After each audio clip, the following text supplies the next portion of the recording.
क्या आपने कभी सुना है एक ऐसी सीटी जो पास से सुनाई दे तो आप सुरक्षित हैं, लेकिन अगर दूर से सुनाई दे तो समझिए मौत आपके करीब है। आज हम बात करेंगे वेनेजुएला की एक डरावनी लोक कथा की जो सदियों से लोगों को डराती आ रही है। मिलिए एल सिल्बॉन से, सीटी बजाने वाला वह आत्मा जो अपने पिता की हड्डियों का बोरा लेकर रात के अंधेरे में भटकता है। अगर आप उसकी सीटी सुनते हैं तो भागिए नहीं, क्योंकि वह पहले ही आपके पीछे है। एल सिल्बॉन, जिसका अर्थ है सीटी बजाने वाला, वेनेजुएला और कोलंबिया क्षेत्र की एक प्रसिद्ध लोक कथा है। इस कहानी की शुरुआत होती है 19वीं सदी, जब एक बिगड़ैल और जिद्दी लड़का अपने पिता से हिरण का मांस लाने की जिद करता है। जब उसका पिता खाली हाथ लौटता है तो वह गुस्से में आकर अपने पिता की हत्या कर देता है और उसकी हड्डियों को एक बोरे में भर लेता है। उसकी माँ जब यह सच्चाई जानती है तो वह अपने बेटे को शाप देती है। इसके बाद उसका दादा उसे पेड़ से बांधकर कोड़े मारता है, उसके घावों में मिर्च और नींबू का रस डालता है और उसे भूखे कुत्तों के हवाले कर देता है। कहते हैं तभी से वह आत्मा बनकर रात के अंधेरे में भटकता है, अपने पिता की हड्डियों का बोरा लेकर। एल सिल्बॉन को एक लंबा पतला आदमी बताया जाता है जिसकी ऊंचाई लगभग 6 मीटर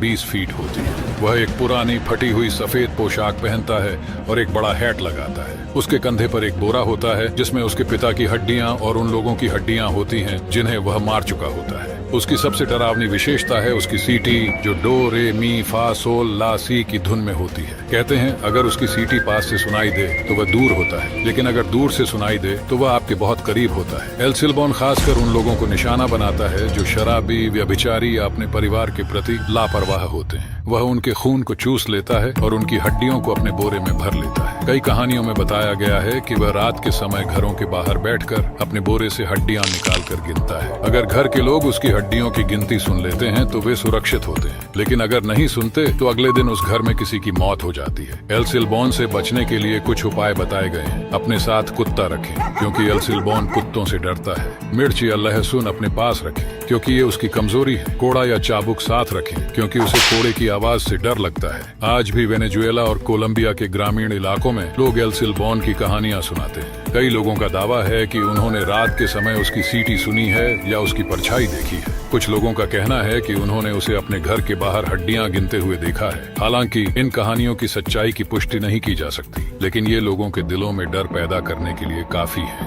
एल सिल्बॉन की कहानी ने वेनेजुएला और कोलंबिया की संस्कृति पर गहरा प्रभाव डाला है। इस पर कई किताबें, फिल्में और टीवी शो बनाए गए हैं। ये कहानी बच्चों को सिखाने के लिए भी इस्तेमाल की जाती है कि बड़ों की बात माननी चाहिए और बुरे कर्मों से बचना चाहिए। यह एक चेतावनी है कि अगर आप गलत रास्ते पर चलते हैं तो एल सिल्बॉन आपकी तलाश में आ सकता है। आज भी साउथ अमेरिका के लोग इस कहानी को पीढ़ी दर पीढ़ी सुनाते आ रहे हैं। वैसे आपको क्या लगता है, क्या कोई आत्मा होती है या फिर ये सिर्फ डराने के लिए किया जाता है? वेल, अगर आपको ऐसी कहानियां पसंद है तो कमेंट में यस जरूर लिखना, और अगर आपको ऐसी कोई स्टोरी याद है तो भी बताना। मैं नेक्स्ट वीडियो उसके ऊपर लाऊंगा।